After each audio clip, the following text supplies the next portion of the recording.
Good morning friends. இன்றைக்கி நம்ம பார்க்க போகிறது இண்டஸ்ட்ரியல் இன்ஜினியரிங்கில் QR6S பற்றின ட்ரைனிங் தான் பார்க்க போகிறோம். QR6S அப்படிங்கிறது என்ன அப்படின்னா, இது வந்து ஒரு ப்ராப்ளம் சால்விங் மெத்தடாலஜி. ஸோ இந்த ப்ராப்ளம் சால்விங் மெத்தடாலஜி என்னுடைய எக்ஸ்பேன்ஷன் என்ன அப்படின்னா, குயிக் ரெஸ்பான்ஸ் 6 சிக்மா அப்படின்றதான் பார்க்க போகிறோம். ஸோ இந்த இதில் இன்றைக்கி என்னென்ன பார்க்க போகிறோம் அப்படின்ற இது என்ன அப்படின்னா, கண்டென்ட் என்னென்ன அப்படின்னா, the need for the change, எதுக்காக நம்ம வந்து சேஞ்ச் பண்ணணும், அதே போல் வந்து QR6Sமாவோட கான்செப்ட் என்ன அப்படின்றதையும் பார்க்க போகிறோம். இதை வந்து எப்போ அப்ளை பண்ணணும், இந்த சர்டிஃபிகேட்டுக்கான கைட்லைன்ஸ் என்னென்ன, QR6 ப்ராசஸ் வந்து கம்பெனிஸில் எப்படி வந்து அப்ளை பண்ணி ப்ராப்ளத்தை வந்து சால்வ் பண்ணுறாங்க, ப்ளஸ் இதுலேருந்து நம்ம வந்து லெசன் என்ன லேர்ன் பண்ணிட்டோம் அப்படின்றத வந்து நம்ம பார்க்க போகிறோம். ஸோ ஃபஸ்ட்டு வந்துட்டு the need for the change, நம்ம எதுக்காக வந்துட்டு சேஞ்ச் பண்ணணும். இப்போ வந்துட்டு ஒரு ப்ராப்ளம் ஆனது இண்டஸ்ட்ரியில் வருது. ஸோ அந்த ப்ராப்ளத்தை வந்து நம்ம எதுக்காக சால்வ் பண்ணணும். ஸோ எதுக்காக அப்படின்னா, நம்ம வந்து இப்போ ஒரு ப்ராப்ளம் வருது. ஸோ அந்த problem maybe uh quality related, safety related, இந்த logistic related, delivery and productivity. So இந்த கேட்டகரியிலலாம் வந்து ப்ராப்ளம் வரதுக்கான பாசிபிலிட்டி இருக்குது. ஸோ இந்த மாதிரியான ப்ராப்ளம்ஸ் வந்துச்சு அப்படின்னா, ஒன்று காஸ்ட் வைஸ் வந்து பிஸ்னஸ் அஃபெக்ட் ஆகும், இல்லை அப்படின்னா பிஸ்னஸே வந்து கஸ்டமர் வந்துட்டு எனக்கு பார்ட் வேணாம் அப்படின்னு சொல்லிட்டு போகிற அளவுக்கு ப்ராப்ளம்ஸ் வந்து ஜென்ரேட் ஆகும்.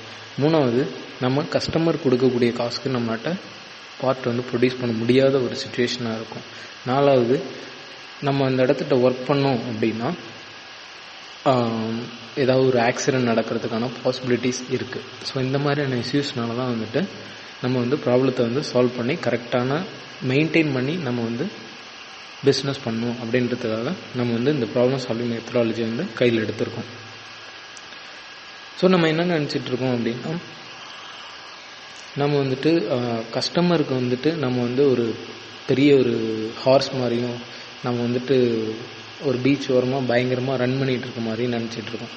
பட் ஆனால் ஆக்சுவலி கஸ்டமர் என்ன நினைக்கிறான் அப்படின்னா, ஒரு கழுதி எவ்வளோ பிடிச்சி இழுத்தாலும் வந்து வரமாட்டேங்குது அப்படின்ற மாதிரி தான் வந்து கஸ்டமர் வந்து நினைப்பான். ஏன்னா அந்தளவுக்கு நம்ம வந்து ஒஸ்ட்டாக பாட்டு தரதா வந்து நினைப்போம். கஸ்டமர் எப்பயுமே வந்து ஃபைன் குவாலிட்டியான பாட்டை தான் வந்துட்டு கேட்பான். ஏன்னா அவன் வந்துட்டு பைசா கொடுக்கறதுனால அந்த மாதிரி வந்து கேட்பான். ஸோ இந்த ரீசன்னால தான் நம்ம வந்துட்டு ஆல்ரெடி இருக்கக்கூடிய லெவல்லேருந்து நம்ம சேஞ்ச் பண்ணணும். ஸோ இந்த இதை பார்த்தோம் அப்படின்னா, இது வந்துட்டு ஒரு ஹை ஜம்ப்புக்கான ஒரு எக்ஸாம்பிள். இதில் என்ன பார்த்தோம் அப்படின்னா, இதில் மொத்தம் 2 மெத்தடாலஜி இருக்குது. ஒன்று வந்து சிசர் ஜம்ப்பு, இன்னொன்று வந்து ஃபாஸ்பெரி ஃப்ளாப்பு. ஸோ இந்த சிசர் ஜம்ப் அப்படிங்கிறது ஒரு 30-40 இயர்ஸ் பிஃபோர் வந்துட்டு இந்த சிசர் ஜம்ப் தான் யூஸ் பண்ணிட்டு இருந்தாங்க. அப்போதைக்கு ஹைட், மேக்ஸிமம் ஹைட் ரெக்கார்டே பார்த்தோம் அப்படின்னா 2 to 2.25 தான் வந்து அதனுடைய ரேஞ்ச் இருந்துச்சு. அதுக்கப்புறம் ஃபாஸ்பெரி ஃப்ளாப் வந்ததுக்கு அப்புறமா வந்துட்டு 2.25க்கு எபோவில் வந்து நம்ம வந்து ஈஸியாக வந்து அட்டைன் பண்ண முடிஞ்சுது. ஸோ இதனால தான் நம்ம வந்துட்டு சேஞ்ச் ஆனது வேணும். இஃப் சப்போஸ் வந்து ஒரு சேஞ்ச் வந்துச்சு அப்படின்னா நம்ம வந்து ஈஸியாக வந்துட்டு நிறைய லெவலை வந்து க்ராஸ் பண்ணி போக முடியும். ஹையர் எஃபெக்டிவாகவும் ப்ரொடக்டிவாகவும் நம்ம வந்து அட்டைன் பண்ண முடியும். ஸோ QR6Sஓட கான்செப்டை வந்து பார்க்கலாம். ஸோ அதுக்கு முன்னாடி வந்துட்டு பீட்டர் எஃப் ட்ரெக்கர் அப்படின்னு சொல்லிட்டு ஒருத்தர் வந்து நமக்கு வந்து ஒரு ரொம்ப இம்பார்ட்டண்டான ஒரு கோட்டை வந்து கொடுத்துட்டு போயிருக்காரு. ஸோ அந்த கோட்டில் என்ன சொல்லியிருக்காரு அப்படின்னா, culture eats a strategy for breakfast. அப்படின்னா ஒன்றும் இல்லை, நம்ம வந்துட்டு ரெகுலர் லைஃப்பில் இப்போது ஃபஸ்ட்டு ஃப்ரெஷராக ஒருத்தர் வந்து கம்பெனியில் ஜாயின் பண்ணுறாரு. அவர் வந்து ஃபஸ்ட்டு டே கரெக்டாக ஒர்க் பண்ணுவார். அதுக்கப்புறமா ஒரு 10 month கழித்து பார்த்தோம் அப்படின்னா அவர் ரொம்ப ஒஸ்ட்டாக ஒர்க் பண்ணிகிட்ருப்பார். எதனால் அப்படின்னா, அவருடைய கல்ச்சரை வந்துட்டு ரொட்டீனாக திரும்ப ஒரே ஒர்க்கை வந்து சைக்கிளிக்காக பண்ணும்பொழுது அசர்ட்டிவ்னஸ்னால வந்துட்டு அவருடைய மைண்டு மனசோர்வு, இந்த ரீசன்னால வந்துட்டு அவர் வந்து ஒர்க்கை வந்துட்டு கொஞ்சம் ஒஸ்ட்டாக பண்ணுறதுக்கான பாசிபிலிட்டி இருக்குது. இன்னொன்று ஒர்க்கிங் நேச்சர். ஸோ சுற்றில இருக்கக்கூடிய சர்க்கம்ஸ்டான்சஸாக இருக்கட்டும், இல்லை வந்துட்டு மெஷினரிஸாக இருக்கட்டும், இது வந்துட்டு கண்டினியூஸாக வந்துட்டு இது பண்ணுறதுனால டிஸ்டர்பன்சஸ்ன்னு சொல்ல முடியாது, அது வந்து ஒரு இன்ட்ரப்ஷன்ஸ் பண்ணுறதுனால வந்துட்டு அவரோட மைண்ட் தாட் ப்ராசஸ்ஸே டோட்டலாக சேஞ்ச் ஆகிடுது.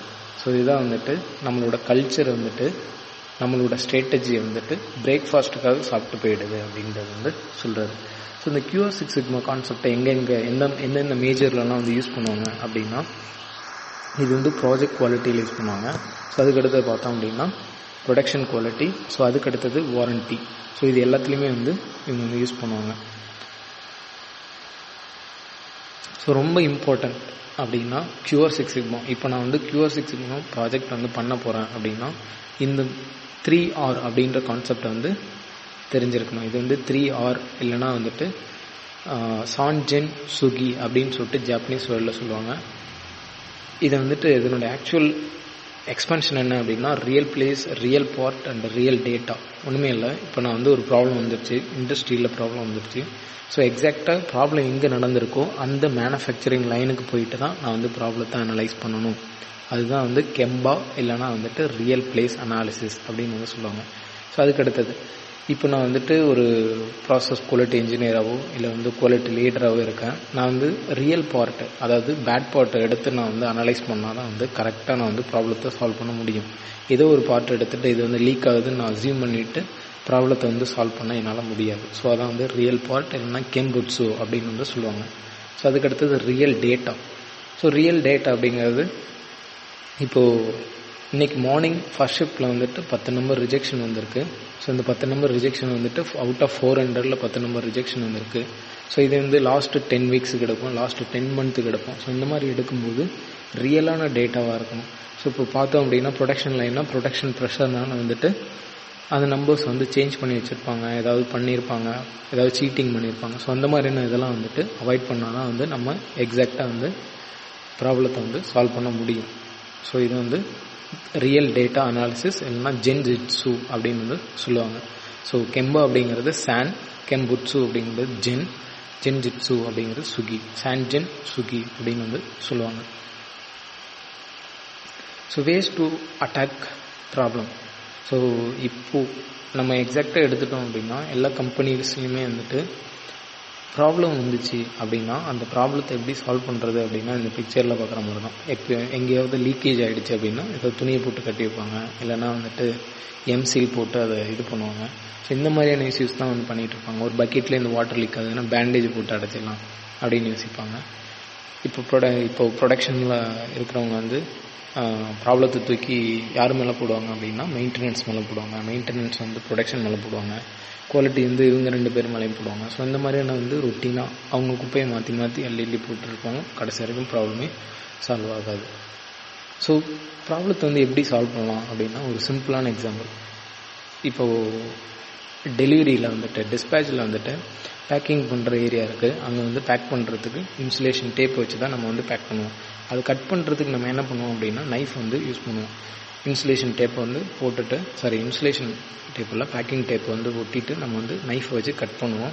இந்த மாதிரி கட் பண்ணும்போது என்ன ஆகுது அப்படின்னா நம்மளோட கையில் வந்து கட் ஆகிடுது. நேற்று மார்னிங் வந்து ஒரு பையன் பேக் பண்ணும்போது கட் ஆகிடுச்சு.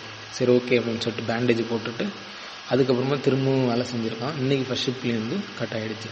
ஸோ இது மாதிரி இந்த டெய்லிக்கு நடந்துகிட்டே இருக்குது. ஸோ இதுதான் வந்துட்டு ப்ராப்ளம். இப்போ வந்து ஆக்சிடென்ட் சேஃப்டி ரிலேட்டட் இஷ்யூ நடந்திருக்கு. இந்த இஷ்யூக்கான கண்டெய்ன்மெண்ட் ஆக்ஷன் என்ன அப்படின்னா விரலானது கட் ஆகிடுச்சு, அதுக்கு கரெக்டிவான ஆக்ஷன் வந்து கண்டெய்ன்மெண்ட் ஆக்ஷன் வந்துட்டு நம்ம வந்து பேண்டேஜ் போட்டு அந்த ஆல்ரெடி நடந்த ப்ராப்ளத்துக்கு சொல்யூஷன் வந்து கொண்டு வர்றது. ஆல்ரெடி நடந்ததுக்கு வந்து நம்ம வந்து சொல்யூஷனை ஃபஸ்ட்டு கொண்டு வர்றது, அது வந்துட்டு ஒரு விதமான இது. ரெண்டாவது இது பார்த்தோம் அப்படின்னா இனிமேல் நடக்க விடாமல், அதாவது ப்ரீவென்டிவாக வந்துட்டு நம்ம ஆக்ஷன் எடுக்கிறது தான் வந்துட்டு பர்மனெண்ட் ஆக்ஷன் அப்படின்னு வந்து சொல்லுவாங்க. கண்டெய்ன்மெண்ட் ஆக்ஷனுங்கிறது கட்டு போடுறது, பர்மனெண்ட் ஆக்ஷனுங்கிறது இன்னுமே வந்துட்டு காயம் ஏற்படாமல் வைக்கிறதுக்கு பேர் தான் வந்து பர்மனெண்ட் ஆக்ஷன். இப்படி தான் நம்ம வந்து சொல்யூஷன் எடுக்கணும். ஸோ மோஸ்ட் ஆஃப் பார்த்தோம் அப்படின்னா இந்த மாதிரி தான் இருக்காங்க. மோஸ்ட் ஆஃப் கம்பெனிஸில் வந்துட்டு இப்போ எக்ஸாம்பிளுக்கு வந்துட்டு இப்போ நீங்கள் வந்து ரோடில் வந்துட்டு சைடில் எண்ட் லைன் போடுறீங்க. எண்ட் லைன் போடும்போது குறுக்க வந்துட்டு ஒரு உட்டன் கிடக்கு அப்படின்னா அதை வந்துட்டு பெண்ட் பண்ணி போகிற மாதிரி வந்து போடுவாங்க. ஸோ இந்த மாதிரியான சின்ன சின்ன லேசினஸ், இப்போ எக்ஸாம்பிளுக்கு எக்ஸாஸ்ட் மேனிஃபோல்டு லீக் ஆகுது, அதுக்காக பேப்பர் சுற்றி வச்சிடலாம், இந்த எக்ஸாஸ்ட் வந்து வெளியில் போகுது அப்படின்றதுலாம் வந்துட்டு யூஸ்லெஸ்ஸான ஒரு ஐடியா. ஸோ இந்த மாதிரிலாம் யோசிக்காமல் கரெக்டான பர்மனெண்ட் கரெக்ட் ஆக்ஷனும் கண்டெய்ன்மெண்ட் ஆக்ஷனும் வந்து கரெக்டாக இந்த மாதிரி எடுக்கணும். ஸோ இது ரொம்ப இம்பார்ட்டண்டானது. ஸோ அதுக்கு அடுத்தது when to apply QR success. So இந்த QR success எப்போல்லாம் வந்து அப்ளை பண்ணலாம், அதுவும் இல்லாமல் கியூஆர் அதாவது ப்ராப்ளம் சால்விங் மெத்தடாலஜியில் என்னென்ன டூல்ஸ் இருக்குது அப்படின்றத பார்த்தோம் அப்படின்னா quick fix, QR success and 6 Sigma. So இதுதான் வந்துட்டு ப்ராப்ளம் சால்விங்கில் உள்ள மெத்தடாலஜிஸ். ஸோ குயிக் ஃபிக்ஸை பற்றி இன்னொரு வீடியோஸில் பார்க்கலாம், 6 Sigmaவும் வந்துட்டு இன்னொரு வீடியோவில் பார்க்கலாம். ஸோ இந்த QR success பற்றி மட்டும் இப்போ பார்க்கலாம். ஸோ எப்பப்பெல்லாம் வந்து QR success அப்ளை பண்ணலாம் அப்படின்னா, இப்போ என்கிட்ட குட் பார்ட்டும் இருக்குது, பேட் பார்ட்டும் இருக்குது. இதுக்கும் வந்து டிஃப்ரெண்ட் எனக்கு தெரியுது. ஸோ அதே போல் இதனுடைய ரூட் காஸ் வந்து எனக்கு தெரியல. ஸோ இதுக்காக வந்து நான் வந்து QR success ஓப்பன் பண்ணி பண்ணலாம். ஸோ இது ஒரு ரீசன். இப்போது லைன் ஸ்டார்ட் பண்ணி, அதாவது மேனுஃபேக்சரிங் லைன், இப்போது டொயோட்டோ இனோவா கார் எடுத்துக்கலாம். அந்த மேனுஃபேக்சரிங் லைன் வந்துட்டு டொயோட்டோ கம்பெனியில் லைன் 1 இருக்குது. ஸோ இந்த லைன் 1 வந்து பார்த்தோம் அப்படின்னா அக்செப்டட் லெவல் வந்துட்டு லாஸ்ட் வந்துட்டு ஒரு 6 மந்த்தாக வந்து அக்செப்டட் காரை கொடுத்துருக்கு. திடீர்னு பார்த்தோன்னா ஒரு மாதமாக வந்து அந்த என்ஜின் அசம்பிளி பிளாட்ஃபார்மில் ஏதோ ஒரு ப்ராப்ளம் வந்துகிட்டே இருக்குது.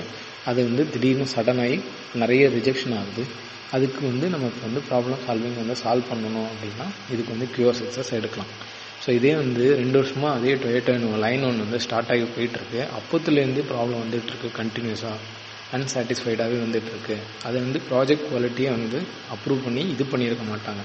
அப்போதைக்கு ப்ரொடெக்ஷனோட ப்ரெஷர் ப்ளஸ் வந்து பிளான்ட் டைரக்ஷன் டிபார்ட்மெண்ட்டோட ப்ரெஷர்னால வந்துட்டு நிச்சயமாக வந்து மூவ் பண்ணி விட்டுருந்துருப்பாங்க. அப்படியும் இல்லை அப்படின்னா அவங்க பிபாப் வந்து சப்மிட் பண்ணும்போதே வந்துட்டு ப்ராசஸ் குவாலிட்டி இன்ஜினியர் சரியாக கவனிக்காமல், இல்லைனா கஸ்டமரோட ரெக்குவயர்மெண்ட் ட்ராயிங், கஸ்டமர் ஸ்பெசிஃபிக் ரெக்குவயர்மெண்ட்டில் வந்து அதை மென்ஷன் பண்ணாமல் இருந்திருக்கனால விட்டுருப்பாங்க. அதெல்லாம் ஏன்னா வந்துட்டு எல்லாத்தையுமே வந்து நம்ம 6th சென்ஸ்குள்ளே கொண்டு வர முடியுமானா முடியாது. எல்லாத்தையும் வந்து டெஸ்ட் பண்ண முடியுமா, எல்லாத்தையும் வந்து செக் பாயிண்ட்டுக்குள்ளே கொண்டு வர முடியுமா, முடியாது. ஸோ அந்த இடத்துட்ட நம்ம வந்து லாக் ஆகிருப்போம். ஸோ அந்த மாதிரி இதில் வந்துட்டு ப்ராப்ளம் வந்து ஃப்யூச்சரில் தான் வந்து தெரியும். ஒரு 6 மந்த் ஓடும்போது, ஒரு 1 இயர் ஓடும்போதுக்கு அப்புறமா வந்துட்டு தெரியும். ஸோ அந்த மாதிரி தெரியும் போது தான் வந்துட்டு அது வந்து ஃபீல்டில் தான் தெரியும். நம்ம எண்ட் ஆஃப் லைன்லேயும் தெரியாது. அதே போல் வந்து கஸ்டமரோட கையிலேயே வந்து கையில் போய் சேரும்போது வந்து அந்த ப்ராப்ளத்தை வந்து கண்டுபிடிக்க முடியாது. ஃபீல்டில் வெஹிக்கிள் போயிட்டு இருக்கும்போது தான் அந்த ப்ராப்ளத்தை வந்து கண்டுபிடிக்க முடியும். ஸோ இது ஒன்று. ஸோ இந்த மாதிரி இதுக்கு வந்துட்டு 6 Sigma வந்து யூஸ் பண்ணுற மாதிரி இருக்கும். ஸோ மொத்தம் 2 வேஸ் இருக்குது ப்ராப்ளம் சால்விங்கில், டேரி, டிமேக். டிமேக் வந்து 6 Sigmaவில் யூஸ் பண்ணுவாங்க, டேரி வந்துட்டு QR successல வந்து யூஸ் பண்ணுவாங்க. டேரி அப்படிங்கிறது அதனுடைய எக்ஸ்பென்ஷன் என்ன அப்படின்னா டிடெக்ஷன் பை அவர் செல்ஸ், அதாவது நம்மளாலே பிரச்சனை கண்டுபிடிக்கப்படணும். அதுக்கு அடுத்தது அனலைஸ் பண்ணணும், அதுக்கு அடுத்தது ரெசல்யூஷன் எடுக்கணும், அதுக்கான தீர்வு கொண்டு வரணும், அதுக்கப்புறமா அதை வந்து இம்ப்ரூவ்மெண்ட் பண்ணணும், அதை இம்ப்ளிமெண்ட் பண்ணணும். அதுதான் வந்து இதே வந்து டிமேக் அப்படிங்கிறது define, measure, analyse, improve and control. இது வந்து ஃபர்தர் வீடியோஸில் வந்து பார்க்கலாம். ஸோ இப்போ QR successோட வேஸ் எப்படி இருக்கும் அப்படின்னா, ஃபஸ்ட் எடுத்தோன்னா சான்ஜன் சூகி போகிறோம், ஒரு லைன் மேனுஃபேக்சரிங் லைனுக்கு போகிறோம், பேட் பார்ட்டை எடுக்கிறோம், டேட்டாவை எடுக்கிறோம், அனலைஸ் பண்ணுறோம், 5W2 யூஸ் பண்ணுறோம். அதுக்கடுத்தது டேரி QR success பண்ணுறோம். QR success பண்ணதுக்கப்புறமா எல்லா சொல்யூஷன் ஃபைண்ட் அவுட் பண்ணதுக்கப்புறமா லெசன் லேர்ன்டு கார்டை வந்து சர்க்குலேட் பண்ணுறோம். ஸோ அதுக்கடுத்து வந்து கஸ்டமரோட சாட்டிஸ்ஃபேக்ஷனை வந்து அச்சீவ் பண்ணுறோம். இது வந்து எந்த விதமான கார்டு எந்த ரெக்கார்டுமே இருக்காது கஸ்டமர் சாட்டிஸ்ஃபேக்ஷனுக்கு. ஸோ இதுதான் வந்து இதனுள்ள ப்ராசஸ் ஃப்ளோ. ஸோ இதுக்கடுத்தது பார்த்தோம் அப்படின்னா இதனுடைய எக்ஸ்பென்ஷன், பிஃபோராக நான் சொன்னதனுடைய எக்ஸ்பென்ஷன் தான் இதெல்லாம். ஸோ QR successல உள்ள ஸ்டெப்ஸ் எப்படி ஒரு ஸ்டெப்பாக வந்து இது பண்ணுறாங்க அப்படின்றத பார்ப்போம். ஸ்டெப் 1 பார்த்தோம் அப்படின்னா டெஸ்கிரைப் த ப்ராப்ளம். ஸோ இப்போ வந்து ஒரு பிரச்சனை இருக்குது, அந்த பிரச்சனையை நம்ம வந்து டெஸ்கிரைப் பண்ணணும். அதுதான் வந்துட்டு இதனுடைய முதலாவது ஸ்டெப். ஓகேங்களா? ஃபஸ்ட்டு இப்போ வந்துட்டு ஒரு மொபைல் மேனுஃபேக்சரிங் கம்பெனி, சரி எனக்கு வந்து ஒரு ப்ராப்ளம். இப்போ நான் வந்து ஒரு கஸ்டமர், நான் வந்து ஒரு மொபைல் வச்சுருக்கேன், சாம்சங் கேலக்ஸி Note 2 வச்சுருக்கேன். இது வந்து என்ன ப்ராப்ளம் அப்படின்னா என்னோடய ஃபோனில் உள்ள ஃப்ரண்ட் கேமரா வந்து ஒர்க் ஆகலை அப்படின்றது தான் என்னோடய ப்ராப்ளம். நான் வந்து என்னோடய கஸ்டமர்கிட்ட கொடுத்துட்டேன், என்னோடய சப்ளையர்கிட்ட கொடுத்துட்டேன். சாம்சங் கேலக்ஸியோட ஷோரூம்கிட்ட சரண்டர் பண்ணிட்டேன். இப்போ வந்து அவங்க அனலைஸ் பண்ண போகிறாங்க. எப்படி அனலைஸ் பண்ணுவாங்க அப்படின்னா, டிவைஸோட நேம் அண்ட் நம்பர், பார்ட் நம்பரை வந்து ஃபஸ்ட்டு காலம்லாம் என்டர் பண்ணிடுவாங்க இங்கே.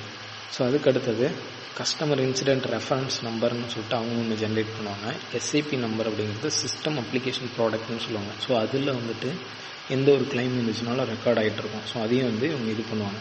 கஸ்டமர் நேம், எந்த அதாவது எண்டு கஸ்டமர் என்னோட நேமும் போடுவாங்க, இல்லைனா அந்த ஷோரூமோட நேம் வந்து போடுவாங்க. ஸோ அதுக்கு அடுத்தது காண்டாக்ட் பர்சன், யார் வந்து காண்டாக்ட் பண்ணணும், அந்த லைன் மேனுஃபேக்சரிங் லைனோட ப்ராசஸ் குவாலிட்டி இன்ஜினியராக இல்லை வேல்யூ ஸ்ட்ரீம் குவாலிட்டி இன்ஜினியராக யாருன்னு பார்த்து இது பண்ணணும். ஸோ அதே போல் பார்ட் நம்பரு, கஸ்டமரோட இன்சிடென்ட் டேட் என்ன, கிளைம் ஓப்பனிங் டேட் என்ன, அந்த இதனுடைய சைட் ப்ராப்ளம் அந்த இதெல்லாம் பற்றி போட்டிருப்பாங்க. ஸோ அதுக்கடுத்தது பார்த்தோம் அப்படின்னா கேட்டகரி. இது என்ன விதமான கேட்டகரி ப்ராப்ளம் அப்படின்னா, ப்ராசஸாக, ஃபீல்டாக, லாஜிஸ்டிக்காக, சேஃப்டியாக, ப்ரொடக்ஷனாக, இல்லை அதர் ப்ராப்ளமாக. அதர்னால் வந்துட்டு குவாலிட்டி ரிலேட்டடாக, மெயின்டெனன்ஸ் ரிலேட்டடாக வரும். ப்ராசஸ் அப்படிங்கிறது இப்போ ஒர்க்கிங் ஃபங்க்ஷனில் தான ப்ராப்ளம், அப்போ இது வந்து ப்ராசஸ். ஸோ அதே போல் ஃபீல்டுனா வந்துட்டு நம்ம எண்டில் போயிட்டு ஒர்க் பண்ணிகிட்டு இருக்கும்போது இதாகிறது. இது வந்து ஃபீல்டுலேயும் வரும், அப்ளிகேஷன்லேயும் வரும். ஸோ இது வந்து லாஜிஸ்டிக், அதாவது ஒரு இடத்துலேருந்து இன்னொரு இடத்துக்கு டிரான்ஸ்போர்ட்டேஷன் பண்ணும்போது ப்ராப்ளமா இல்லை. அதுக்கு அடுத்த சேஃப்டி ரிலேட்டட் இஷ்யூவா இல்லை. அதே போல் ப்ரொடக்ஷன், இதெல்லாம் வந்து சேஃப்டி, ப்ரொடக்ஷன், லாஜிஸ்டிக்ஸ் இதெல்லாம் வந்து கம்பெனிக்குள்ளே, அதாவது இன்னோஸ்குள்ளே வர்றது. அதர்ஸ்லாம் வந்து இன்னோஸ்குள்ளே தான் வர்றது. ஸோ அதுக்கடுத்து பார்த்தோம் அப்படின்னா 5W2H, வாட் ஹேப்பன், என்ன நடந்துச்சு ஆக்சுவலி ஃப்ரண்ட் கேமரா வந்து ஒர்க் ஆகலை அப்படின்றது தான் ப்ராப்ளம். ஸோ இதுதான் வந்துட்டு வாட் ஹேப்பன் அப்படின்றது நான் என்டர் பண்ணுற மாதிரி இருக்கும். Why is it a problem, இது வந்து ஏன் ப்ராப்ளம். ஃப்ரண்ட் கேமரா ஒர்க் ஆகலைன்னா நம்ம ஃபோட்டோ எடுக்க முடியாது, செல்ஃபி எடுக்க முடியாது, இதுதான் வந்து ப்ராப்ளம். ஸோ அதுக்கு வேன் இட் வாஸ் டிடெக்டட், டேட்டை வந்து போடுவாங்க. So where it was detected, எந்த பிளேஸில் யாரால் கண்டுபிடிச்சாங்க அப்படின்றது வந்து போடுவாங்க. அதுதான் அந்த ஹூ.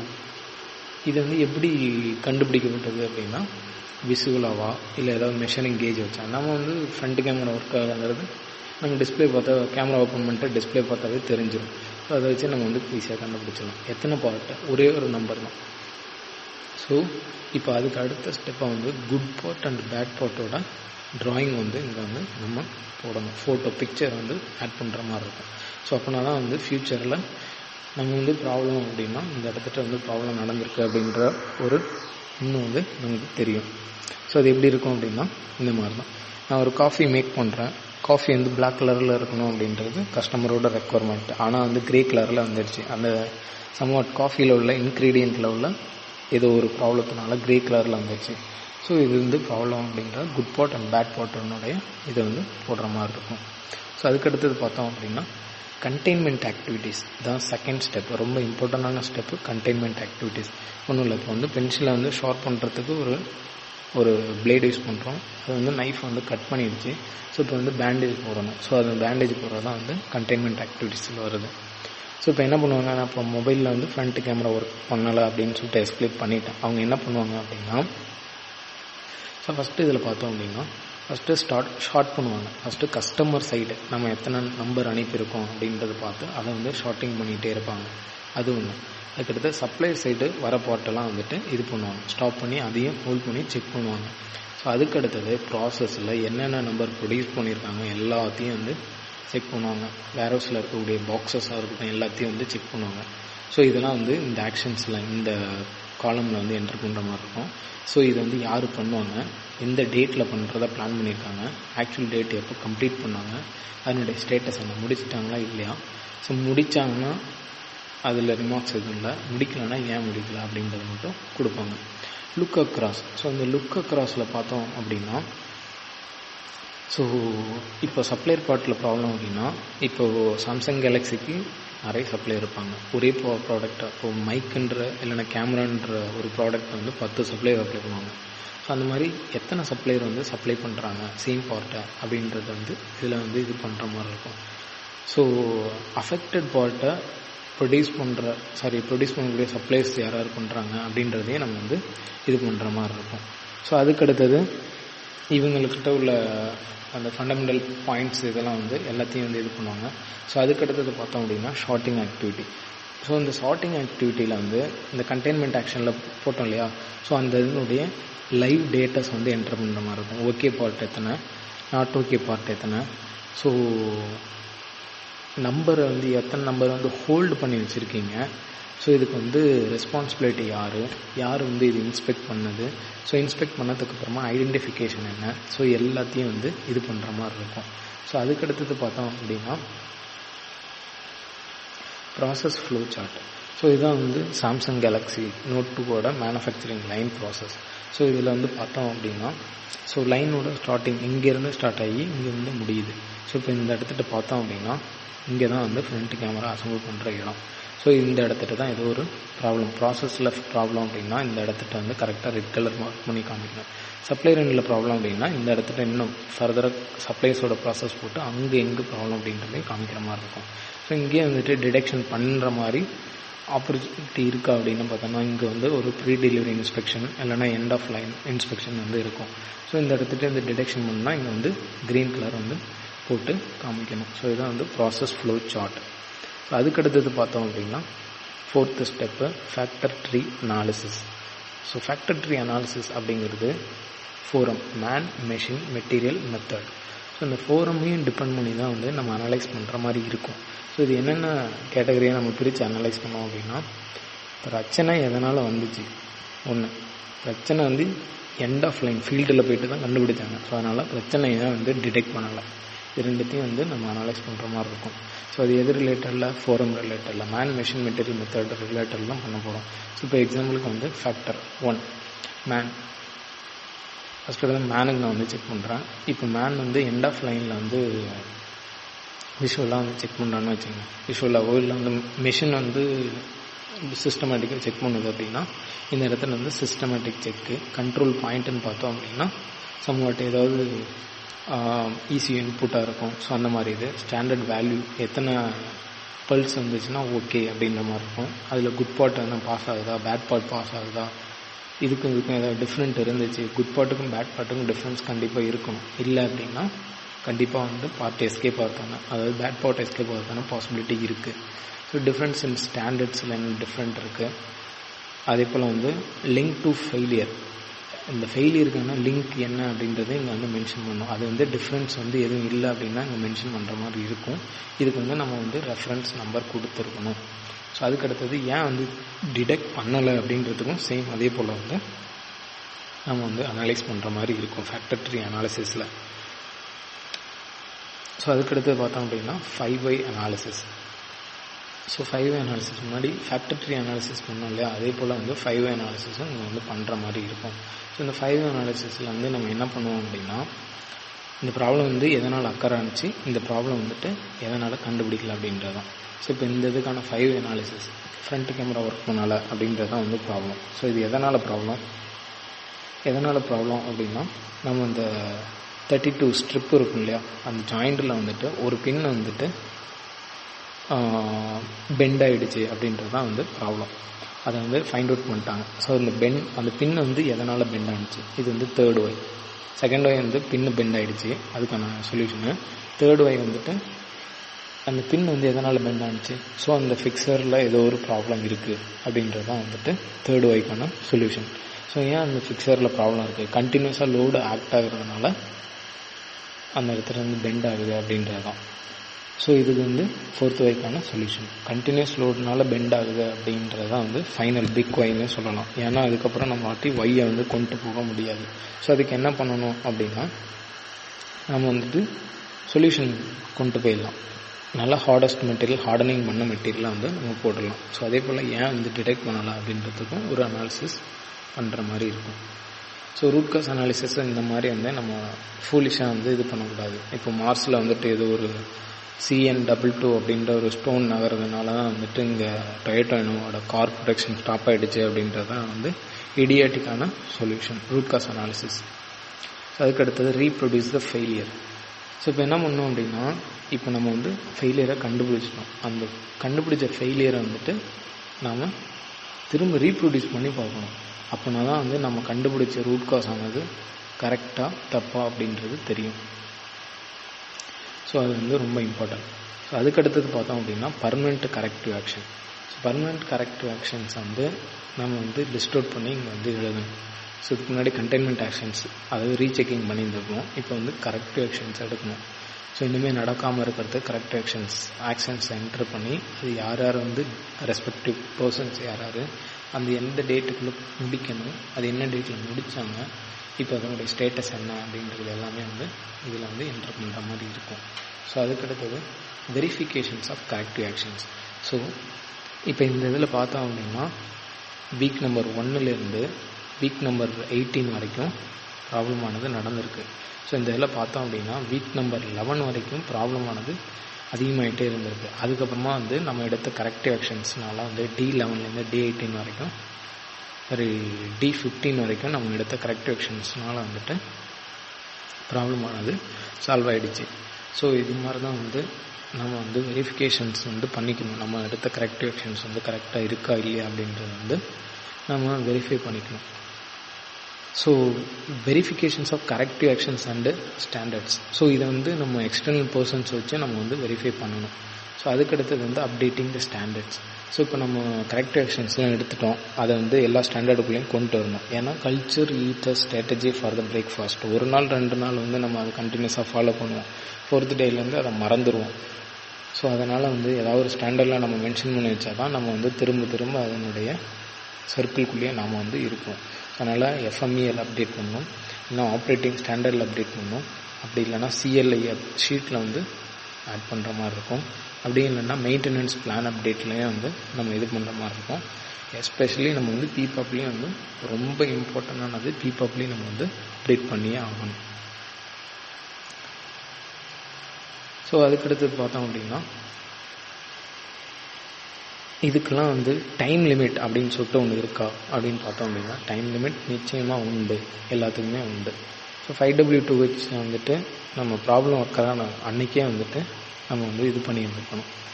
அடுத்து good part bad part result, process flow chart, plus வந்து கண்டெய்ன்மெண்ட் ஆக்ஷன் 24 ஹவர்ஸில் வந்து முடிச்சுருந்துருக்கணும். அதுக்கடுத்தது analysis, factor tree analysis, 5 analysis, இதெல்லாம் வந்து 10 டேஸ்க்குள்ளே முடிச்சிருக்கணும். அதுக்கடுத்தது நம்ம 30 டேஸ்க்குள்ளேயே நம்ம வந்து எடுத்த கரெக்டிவ் ஆக்ஷன்ஸ்லாம் வந்து கரெக்டாக இருக்கா அப்படின்றத வந்து நம்ம சால்வ் பண்ணி முடிச்சிருக்கணும். ஸோ இதான் வந்து டைம் லிமிட். ஸோ அதுக்கடுத்தது சர்டிஃபிகேட் ப்ராசஸ். ஸோ இப்போ இந்த QR6 பொறுத்த வரைக்கும் 2 விதமான சர்டிஃபிகேட் இருக்குது. என்னென்ன அப்படின்னா ஒயிட் பெல்ட்டு, நான் வந்து yellow belt certificate. White belt வந்து நீங்கள் டீம் மெம்பராக அந்த ப்ராஜெக்டில் ஒர்க் பண்ணிங்க அப்படின்னா ஒயிட் பெல்ட் கொடுப்பாங்க. நீங்கள் ஒரு லீடராக ஒர்க் பண்ணி டீமை லீட் பண்ணி ஒர்க் பண்ணிங்க அப்படின்னா எல்லோ பெல்ட் வந்து தருவாங்க. ஸோ இப்போ இந்த இதில் ஃபஸ்ட் எடுத்தோடனே நீங்கள் வந்து ட்ரைனிங் அட்டன் பண்ணணும். எந்த ஒரு கம்பெனியாக இருந்தாலும் சரி, இல்லை வெளியில் எக்ஸ்டர்னல் பண்ணுறதா இருந்தாலும் சரி, நீங்கள் வந்து ட்ரைனிங் அட்டன் பண்ணணும். ட்ரைனிங் அட்டன் பண்ணதுக்கப்புறமா வந்துட்டு நீங்கள் அதை வந்து எக்ஸிக்யூட் பண்ணணும். அந்த ப்ராஜெக்டை வந்து நீங்கள் போய் எக்ஸிக்யூட் பண்ணணும். ஸோ அதை எக்ஸிக்யூட் பண்ணி அதுக்கப்புறமா அதை வந்து ரிவ்யூ, அவங்களோட ஹையர் அத்தாரிட்டி சுப்பீரியர்ஸ்க்கு வந்து அதை ரிவ்யூக்கு காமிக்கணும். அந்த ரிவ்யூலாம் முடிஞ்சதுக்கு அப்புறமா தான் வந்து உங்களுக்கு சர்டிஃபிகேட்ஸ் ஆனது கொடுப்பாங்க. தேங்க்யூ.